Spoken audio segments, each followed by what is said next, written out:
मेरी राय में इस विधेयक को लाने की आवश्यकता ही नहीं है। इस विधेयक के लाने के बाद ये जो आरोप लगता रहा है बीजेपी पर, वो पूरी तरह से कन्फर्म हो गया है कि ये गांधी जी की शुरू से ही विरोधी रही है और जिस तरह के गांधी जी की हत्या से लेकर अब तक आरोप लगते रहे वे सब कन्फर्म हो रहे हैं, क्योंकि इसमें नया क्या ला रहे हैं। केवल नाम ही बापू के नाम से अगर इतनी नफरत है तो इस बिल को हम लोग तो कभी सपोर्ट नहीं कर सकते। आप बहुमत के बल पर बना लें, लेकिन आवश्यकता है ही नहीं इस बिल को लाने की।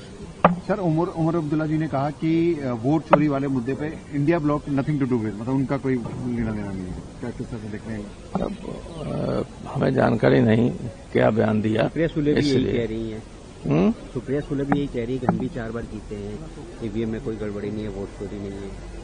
अलग सबका देखिए अलग अलग धारणा होती है, अलग अलग विचार होती है। हमसे तो ऐसे लोग भी मिले हैं चुनाव के बाद। लखनऊ से लौट रहा था, किनारे एक गांव है जहां से लखनऊ आगरा एक्सप्रेस से शुरू होता है।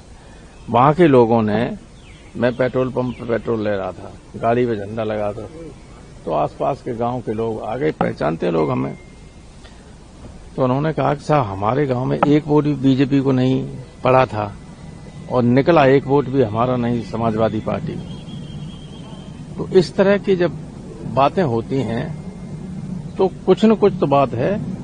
हमने इसीलिए कल हाउस में ये कहा था कि पहले टीएन सेशन ने ये व्यवस्था की थी कि वोट पड़ने वाले दिन जहां से बैलेट बॉक्स चलेगा तो कौन से नंबर की सरकारी गाड़ी किस किस बूथ से बैलेट बॉक्स लेगी और उसके पीछे ये सूचना सारी पॉलिटिकल पार्टीज को दी जाएगी कि आप अपना आदमी कार से, मोटरसाइकिल से, उसके साथ साथ स्ट्रांग रूम पर जहां जमा होती वहां तक जाएंगे और स्ट्रांग रूम में पॉलिटिकल पार्टीज के एजेंट की उपस्थिति में ही खाली उसको देखने के बाद ही बैलेट बॉक्स रखे जाएंगे। ईवीएम की वही व्यवस्था होनी चाहिए। लोग अभी भी कहते हैं, और ये है नियम, कि ईवीएम खाली उस परिसर में नहीं रखे जा सकते जहां ईवीएम रखी जा रही हैं जिन पे वोट आया।